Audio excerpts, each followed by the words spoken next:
Assalamualaikum warahmatullahi wabarakatuh. Waalaikumsalam warahmatullahi wabarakatuh. Saya izin mewawancarai Ibu untuk tugas bahasa Indonesia. Apakah boleh? Ya, silahkan. 1.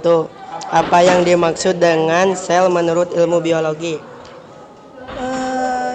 Sel menurut ilmu biologi itu adalah unit yang paling terkecil yang ada pada tubuh makhluk hidup. 2. Mengapa penting bagi siswa untuk mempelajari tentang sel manusia dan sel tumbuhan? Sangat penting sekali supaya kita tahu struktur yang ada pada tubuh makhluk hidup. 3. Apa perbedaan paling jelas antara sel tumbuhan tetapi tidak ada pada sel manusia?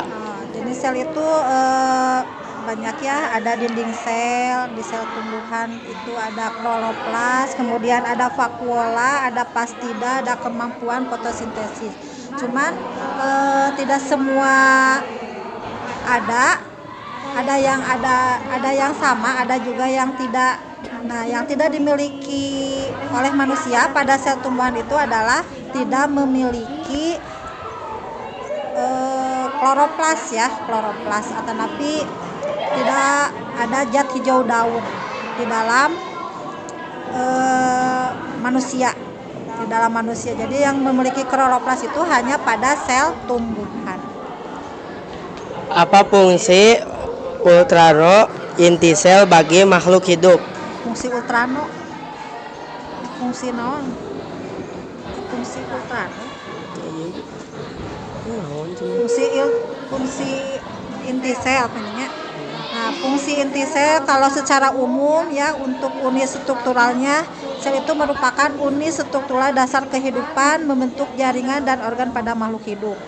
Kalau unit fungsionalnya, sel itu merupakan berbagai fungsi vital seperti metabolisme, sintesis, protein, dan reproduksi. Ada juga bisa dikatakan sebagai pengatur homeostasis, yaitu untuk membantu pengatur homeostasis dan menjaga keseimbangan internal dan merespon perubahan lingkungan. Nah, fungsi sel lainnya juga bisa digunakan sebagai sintesis protein dan molekul lainnya, pengaturan transportasi zat melalui membran sel, pengenalan dan respon terhadap sinyal lingkungan.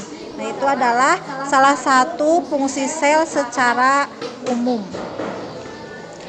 Mengapa kloroplas hanya terdapat pada sel tumbuhan? Ya, karena pada tumbuhan itu bisa dilakukan sebagai fotosintesis. Apa itu fotosintesis? Itu untuk proses mengubah bentuk energi cahaya matahari menjadi energi kimia dan bentuk glukosa. Itu membutuhkan yang namanya kloroplas atau napi zat hijau daun.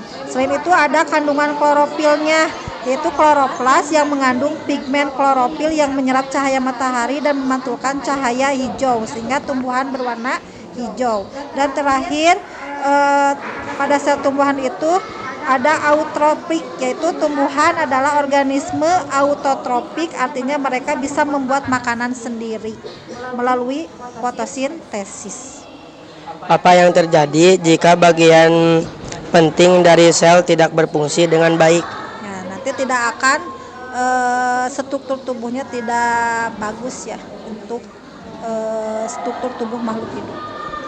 Bagaimana cara terbaik agar siswa mudah memahami struktur sel? Ya, itu untuk harus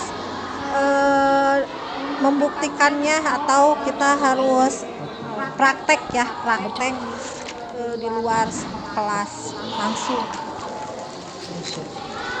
Menurut Ibu, bagaimana hubungan antara sel dan organ dalam tubuh?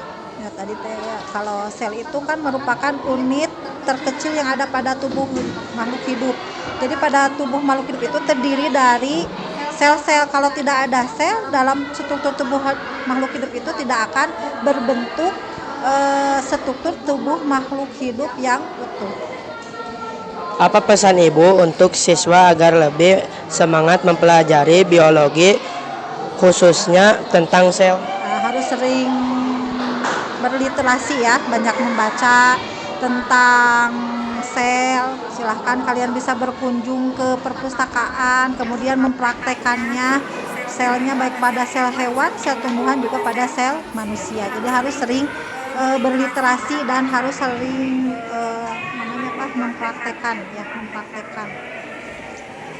Assalamualaikum warahmatullahi wabarakatuh. Terima kasih Bu. Waalaikumsalam warahmatullahi wabarakatuh. Oke.